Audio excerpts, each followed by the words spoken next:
तो स्टूडेंट्स, अगर आप भी क्लास 10th में है और 2027 में एग्जाम देने वाले हैं और मैथ की तैयारी करने के लिए वीडियो ढूंढ रहे हैं, तो ये वीडियो सिर्फ आपके लिए है। ठीक है, तो आज हम लोग क्लास 10th का एपी चैप्टर पढ़ेंगे। ठीक है, जो कि चैप्टर 5 है। क्या है? चैप्टर 5। आज हम लोग क्लास 10th का चैप्टर 5 पढ़ेंगे, जो कि एपी है, यानी समांतर श्रेणी। ठीक है, जिसके बारे में अगर हम लोग जानकारी लेंगे उसको समझेंगे अच्छा से। ठीक है, आप लोग वीडियो में बने रहिए। चलिए, तो हम लोग बिना टाइम वेस्ट करते हुए हम लोग टॉपिक को आज क्या करते हैं, शुरू करते हैं। तो स्टूडेंट, सबसे पहले जान लीजिए कि आखिर समांतर श्रेणी होता क्या है, एपी होता क्या है, उसके बारे में थोड़ा जानना चाहिए। क्वेश्चन तो बनेगा, लेकिन कब? जब समझ लेंगे तब। जब तक आप चैप्टर को समझिएगा नहीं कि आखिर उसमें है क्या, क्या पढ़ना है, उसमें होता क्या है, तो फिर क्या बना पाइएगा? कुछ नहीं बना पाइएगा। ठीक है, तो पहले सबसे पहला काम है आपका क्वेश्चन को समझने से पहले चैप्टर को समझना।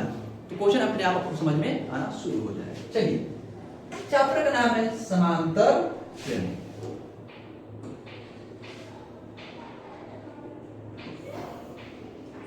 चैप्टर नाम क्या है? समांतर श्रेणी। चलिए, तो आप जानते हैं कि आखिर होता क्या है। तो आप लोग सीढ़ी देखे होंगे, सबसे इजी एग्जांपल लेते होंगे। आप लोग सीढ़ी देखे होंगे, क्या देखे होंगे? सीढ़ी। ऐसे ऐसे सीढ़ी होता है ना, सीढ़ी देखे होंगे। मतलब दो, मतलब लोहे में ऐसे ऐसे बीट लगाया हुआ होता है। देखिए, उसमें एक मतलब कि एक समांतर, एक समान गैपिंग दिया हुआ होता है। यहाँ लगा, फिर एक समान गैपिंग पर यहाँ पे लगा दिया जाता है, फिर एक समान गैपिंग में यहाँ, फिर एक समान गैपिंग पर यहाँ। ठीक है, मतलब जो भी उसके बीच में जो पाइप लगाया रहता है, लोहा लगाया रहता है, उसके बीच में जो गैपिंग जो होता है वो क्या होता है?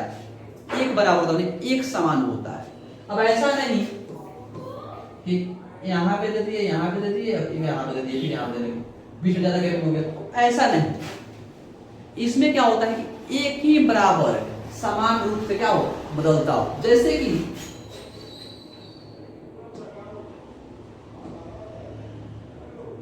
एक एग्जांपल लेते हैं, 2 4 8 6 5। देखिए, 2 और 4 के बीच में कितना का अंतर है? तो 2 का अंतर है। 4 और 8 के बीच में 4 का, 4 और 6, 8 और 6 का, तो -2 का, इसमें -1। यानी ये भी अलग अलग अलग अलग आ रहा है। मतलब इन लोगों के जो बीच का अंतर है क्या है? अलग डिफरेंस है। एपी कहता है कि अगर हमारे बीच का जो अंतर है, अलग अलग डिफरेंस आ रहा है, तो एपी नहीं कहलाएगा। एपी वही कहलाएगा जिसका अंतर क्या हो, ऐसे हो। ऐसे मान लेते हैं 2 और 4 के बीच का अंतर 2, 4 और 6 के बीच का अंतर 2, 6 और 8 का 2, 8 और 10 का 2, यानी 200 का अंतर कितना है? 2। 200 के बीच का अंतर 2 2 आ रहा है। यानी जिसका अंतर बराबर हो वो क्या कहलाएगा? एपी कहलाएगा। इसकी क्या चीज हो जाएगा? एपी में हो जाएगा। लेकिन अगर वही इसका अंतर समान नहीं हो, अलग अलग हो, ठीक है, तो क्या होगा? एपी नहीं होगा। अब चलिए उसके बाद 10 और डिटेल्स जानते हैं किसको क्या बोलते हैं। जैसे कि मान लेते हैं 4 8 12 16। देखिए, दुनिया में जो चीज है उसका कोई ना कोई नाम होता है। ठीक है, तो हिंदी में इसको हम लोग पद बोलते हैं। क्या बोलते हैं? पद। क्या बोलेंगे? तो पद बोलेंगे। ठीक है, जैसे प्रथम पद, द्वितीय पद, तृतीय पद, चौथी पद, मतलब पहला, दूसरा, तीसरा, चौथा। लेकिन इंग्लिश में लिखेंगे हम यहाँ पे ए।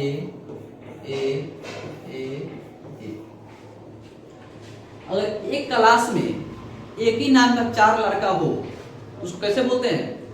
जैसे मान लीजिए किसी का नाम राम हो, उसको बोले राम 1, राम 2, राम 3, राम 4, राम 5, इस टाइप में बोलते हैं ना। तो उसी तरह इसका भी सबका नाम पद जब है, इसका भी कुछ ना कुछ रखना होता है, जैसे पद 1, पद 2, पद 3, पद 4, ये सब होगा। उसी तरह से सब लिखिए। जब ए लिखे हैं तो इसको लिखेंगे A1, A2, A3, A4। यानी पहला पद को हम लोग A1 बोलते हैं, दूसरा को A2, तीसरा को A3, चौथा को A4 बोलते हैं। इस टाइप से अगर आगे होता इसको A5 बोलते हैं, उसके आगे होता है उसको A6 बोलेंगे। जैसे जैसे बढ़ेगा उसका अपना भी नाम बढ़ते चला जाएगा। ये तो हो गया इस पद का नाम, जो दिया हुआ उसका नाम। लेकिन इसके बीच में जो अंतर है, इसके बीच में जो अंतर है, इतना इसके बीच में क्या है अंतर जो है, उसको हम लोग क्या बोलेंगे, तो उसको हम लोग बोलते हैं सर्वांतर। क्या बोलते हैं? सर्वांतर, यानी कॉमन डिफरेंस। क्या बोलते हैं? कॉमन डिफरेंस, जिसको हम डी से डिनोट करते हैं। क्या डिनोट करते हैं? डी से।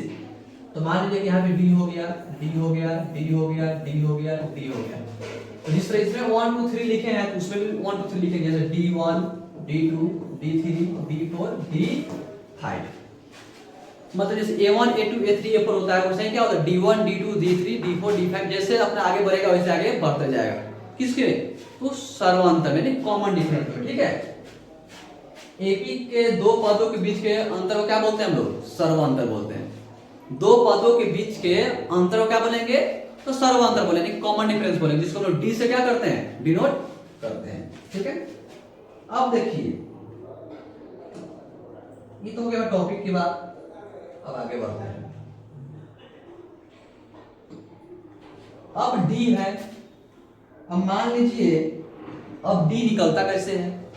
तो डी निकालने का फॉर्मूला होता है A2 माइनस A1, जिसको हम लोग D1 भी लिखते हैं या D भी लिखते हैं। ठीक है, उस तरह D2 निकालना हो तो D2 का फॉर्मूला क्या होगा? A3 minus A2। D3 का होता है A4 माइनस A3। D4 का हो जाएगा A5 माइनस A4।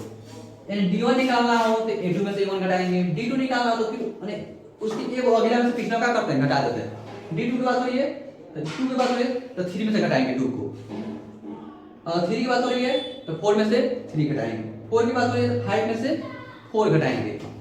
जिस D का निकालने के बाद 1 का बात हो तो 2 में से घटाएंगे, 2 का बात हो तो 3 में से घटाएंगे, 4 का बात हो तो 5 में से घटाएंगे, 6 का बात हो तो 7 में से घटाएंगे। जिसका बात हो उसके ठीक आगे वाला पद में से क्या करते हैं? हम लोग घटाते हैं।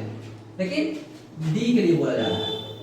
ठीक है, D4 की बात हो तो उसके आगे वाला पद कौन होता है? A, माने A5, माने पद मतलब A5। D का बात होगा A5 में क्या होगा? A4 को घटाएंगे। ठीक है, तो देखिए क्वेश्चन दिया हुआ है, क्वेश्चन दिया हुआ है, तो हम लोग इस क्वेश्चन को अब सॉल्व करना जानेंगे। ठीक है,